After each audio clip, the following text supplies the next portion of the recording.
Selamat datang kembali di penjelajahan mendalam kita.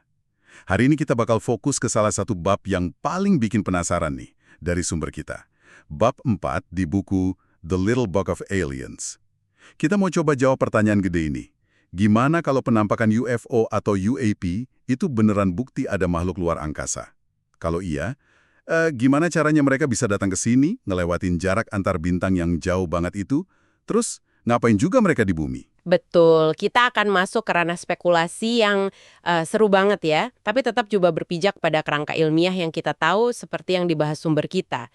Jadi, mari kita bedah aja kemungkinannya. Dengan asumsi dasar, ini khusus buat diskusi aja ya, bahwa kita lagi ngomongin pengunjung ekstraterestrial. Penting buat Anda ingat, kita ini lagi main gimana kalau, bukan bilang ini pasti benar. Oke, kita mulai dari tantangan pertama, dan mungkin yang paling gede, jarak. Sumber kita ini nekenin banget soal jauhnya jarak antar bintang. Ada analogi bagus tuh. Wahana Voyager kita aja butuh sekitar 80.000 tahun buat sampai ke bintang paling dekat, Proxima Centauri. Gila ya, luar angkasa itu luasnya minta ampun. Tepat sekali, dan ada batasan fundamental yang kayaknya udah dipasang sama alam semesta, kecepatan cahaya. Sepemahaman fisika kita sekarang nih ya, nggak ada objek yang punya massa bisa gerak lebih cepat dari cahaya di ruang hampa. Ini bukan cuma aturan lalu lintas kosmik aja, tapi nyambung banget ke struktur sebab akibat di realitas kita. Batasan yang fundamental banget. Nah, kalau kecepatan cahaya itu tembok batasnya, gimana mungkin, sekali lagi nih, ini kan hipotesis ya, peradaban lain bisa ngatasin itu atau ngakalin buat datang ke sini? Sumber kita kan ngasih beberapa ide tuh, dari yang biasa sampai yang spekulatif banget. Benar, mari kita kelompokin aja ide-ide dari sumber ini. Pertama, ada pendekatan yang nggak ngelanggar batas kecepatan cahaya, tapi ya gitu, butuh waktu lama banget. Misalnya kapal generasi. Ini kayak, bahtera raksasa antar bintang, gitu satu koloni jalan-jalan ratusan atau ribuan tahun. Yang nyampe bukan kru aslinya, tapi udah anak cucu cicitnya generasi kesekian.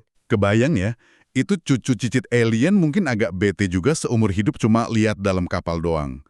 Selain kapal generasi, ada ide lain kan yang mirip-mirip butuh waktu lama juga? Ya, ada tidur kriogenik atau cryosleep. Ini kan populer banget di film fiksi ilmiah ya. Kru dibekuin atau dibikin hibernasi buat ngelewatin perjalanan panjang, terus dibangunin pas sudah sampai tujuan. Secara biologis, ini tantangan gede buat mamalia kayak kita sekarang. Tapi ya mungkin aja bisa dilakuin sama spesies lain yang biologinya beda atau mungkin sama entitas pasca biologis kayak mesin cerdas gitu. Intinya sih, dua metode ini lambat banget kalau pakai ukuran waktu manusia. Oke, itu cara lambat tapi pastilah ya. Gimana dengan ide yang lebih cepat, tapi masih pakai fisika yang kita kenal? Saya ingat sumber bahas soal layar gitu. Anda mungkin maksudnya layar cahaya atau light sails ya. Konsepnya itu pakai tekanan dari foton partikel cahaya buat dorong layar raksasa yang tipis dan ringan banget. Tekanannya bisa dari bintang induknya atau kayak yang diusulin proyek Breakthrough Starshot dari laser super kuat yang ditembakin dari bumi. Secara teori sih, ini bisa bikin wahana kecil melesat sampai sekian persen kecepatan cahaya. Kedengarannya keren banget, tapi pasti ada masalahnya juga kan? Kendala utamanya yang ngerem. Anda bisa aja melesat cepat ke sistem bintang lain, tapi pas nyampe sana gimana cara berhentinya? Atau ngelambat gitu. Anda butuh sistem pengereman yang sama kuatnya, mungkin laser serupa yang udah nunggu di tujuan, atau manuver yang ribet banget pakai gravitasi bintang tujuan. Jadi buat misi observasi lewat doang mungkin bisa, tapi kalau buat mampir, wah itu tantangan gede. Jadi metode yang lebih masuk akal ini aja udah punya batasan gede ya. Nah, sekarang kita masuk ke area yang benar-benar nguji batas fisika kita nih. Gimana soal ide jalan pintas lewat ruang waktu, lubang cacing sama warp drive? Nah, ini dia bagian yang paling spekulatif meskipun akarnya dari teori relativitas umum Einstein. Baik lubang cacing, wormhole atau jembatan Einstein-Rosen, maupun penggerak lungsin, warp drive, kayak Alcubierre drive, itu intinya ide buat memanipulasi struktur ruang waktu itu sendiri. Lubang cacing itu kayak ngelipat ruang buat bikin terowongan pintas. Kalau warp drive itu coba melengkungin ruang di sekitar kapal, jadi kapalnya sendiri nggak gerak lebih cepat dari cahaya secara lokal, tapi gelembung ruangnya yang gerak. Wih, kedengarannya kayak solusi sempurna dari film-film fiksi ilmiah. Tapi sumber kita kayaknya nekenin banget satu masalah gede dari dua ide ini ya. Betul sekali. Dua-duanya, menurut hitungan teori sekarang, butuh sesuatu yang aneh banget namanya materi eksotis. Ini bukan cuma material langka atau kuat ya, tapi zat hipotesis yang punya sifat anti-gravitasi, dia punya massa atau densitas energi negatif. Gampangnya, dia bakal tolak-menolak sama gravitasi normal, bukan tarik-menarik. Masalahnya, sampai sekarang materi eksotis ini ya cuma teori aja, belum ada bukti eksperimennya sama sekali. Jadi, tanpa materi aneh ini, jalan pintas ala Star Trek atau Stargate itu kemungkinan besar nggak bisa ya? Berdasarkan pemahaman fisika kita saat ini, kayaknya sih gitu. Tanpa materi eksotis, lubang cacing bakal langsung ambruk, terus gelembung warp juga nggak bisa dibikin atau dipertahanin. Sumber kita juga nyebut mekanika kuantum sebagai kartu liar sih. Mungkin ada celah di sana, tapi itu lebih kayak harapan aja daripada teori solid buat perjalanan antar bintang saat ini. Menarik nih. Jadi, inti dari bagian gimana mereka nyampe sini, menurut sumber kita tuh, perjalanan antar bintang itu susah banget. Metode yang mungkin bisa, kapal generasi, cryosleep, lambat banget. Metode yang lebih cepat, layar cahaya, masalah di pengereman. Terus metode super cepat, lubang cacing, warp drive, tergantung sama fisika spekulatif yang mungkin nggak nyata. Implikasinya gede banget ya. Gede banget. Kalau perjalanan lebih cepat dari cahaya, FTL itu nggak mungkin atau nggak praktis banget, ya udah, lupain aja ide federasi galaksi atau kekaisaran kayak di film, di mana peradaban bisa ngobrol dan jalan-jalan antar bintang dengan gampang. Tiap sistem bintang kemungkinan besar bakal berkembang sendiri-sendiri, relatif terisolasi. Jadi, kalau emang ada pengunjung, mereka mungkin bukan wakil dari peradaban galaksi yang luas, tapi mungkin dari misi satu arah yang lama banget, atau koloni yang udah lama pisah dari dunia asalnya. Oke, setelah bahas susahnya perjalanan itu, kita pindah ke bagian kedua yang gak kalah seru. Teknologi yang mereka pakai pas udah di sini. Laporan penampakan UFO kan sering nyebutin hal-hal aneh ya. Hilang tiba-tiba, ngambang tanpa suara, manuver yang kayak ngelawan hukum fisika. Gimana sumber kita ngejelasin kemungkinan teknologi di baliknya? Mulai dari ngilang dulu deh. Kan karena objek itu mantulin atau mancarkan gelombang elektromagnetik, cahaya, radar, ke mata atau sensor kita. Jadi buat ngilang secara hipotesis ada beberapa cara. Pertama, nyerap semua gelombang yang datang, kayak material penyerap radar di pesawat siluman. Tapi ini jauh lebih sempurna. Kedua, pakai metamaterials. Ini material rekayasa canggih yang bisa belokin cahaya atau gelombang lain di sekeliling objek. Jadi gelombangnya lewat aja seolah objeknya nggak ada. Ini bukan fiksi murni loh, karena metamaterial itu bidang riset aktif manusia sekarang. Meskipun kemampuannya masih terbatas ya. Jadi, ngilang itu secara prinsip fisika mungkin aja ya. Terus, gimana soal ngambang tanpa suara? Atau manuver gila kayak belok 90 derajat pas lagi ngebut? Ini ada hubungannya sama anti-gravitasi nggak sih? Kemampuan ngambang tanpa pendorong sama manuver ekstrim ini emang sering dikaitin sama ide manipulasi gravitasi. Sumber kita ngingetin ada 4 gaya fundamental. Gravitasi, elektromagnetik, nuklir kuat, dan lemah. Kita udah jago banget nih manipulasi gaya elektromagnetik. Itu dasar hampir semua teknologi modern kita kan? Tapi gravitasi. Partikel pembawa gaya gravitasi, graviton, itu masih teori dan belum ketemu. Kita jelas belum bisa ngendaliin. Kalau sebuah peradaban bisa ngendaliin gravitasi, nah iya, itu bisa ngejelasin kemampuan ngambang, ngelawan inersi pas manuver ekstrim, atau bahkan bikin gravitasi buatan di dalam pesawat. Tapi itu masih kalau yang gede banget ya. Soalnya kita aja belum nemu graviton itu sendiri. Terus gimana sama ide kalau manuver aneh itu mungkin nyambung ke dimensi lain? Sumber kita bahas ini kan? Tiga dimensi ruang, maju mundur, kiri kanan, atas bawah. Matematikawan bisa ngebayangin dimensi ruang yang lebih tinggi. Sumber ngasih analogi bagus. Bayangin ada makhluk 2 dimensi hidup di permukaan datar. Kalau ada bola 3 dimensi lewat dunia mereka bakal lihat titik muncul, terus gede jadi lingkaran, terus ngecil lagi jadi titik dan hilang. Oke, analogi itu cukup jelas. Jadi kalau diterapin ke kita di 3D. Analogi lanjutannya, kalau ada objek 4D, misalnya hypersphere, lewat ruang 3D kita mungkin bakal lihat bola muncul dari mana tahu, terus ngegedein, terus ngecilin lagi dan hilang. Ini secara teori bisa ngejelasin penampakan dan penghilangan objek secara tiba-tiba gitu. Teori string malah bilang ada lebih banyak dimensi ruang yang ngegulung kecil banget. Tapi, nah disinilah sumber kita ngasih catatan penting banget. Apa tuh? Sumber kita ngegisin dengan jelas banget, meskipun dimensi ekstra itu menarik secara matematis dan populer di fiksi ilmiah, sampai sekarang nggak ada bukti fisika eksperimental sama sekali yang dukung adanya dimensi ruang tambahan yang bisa diakses atau dijelajahi. Konsep waktu sebagai dimensi keempat di relativitas itu ada, tapi sifatnya beda. Jadi, ide kalau UFO datang dan pergi lewat dimensi ruang lain, menurut sains sekarang itu masih murni spekulasi tanpa dasar bukti fisik. Wow, oke.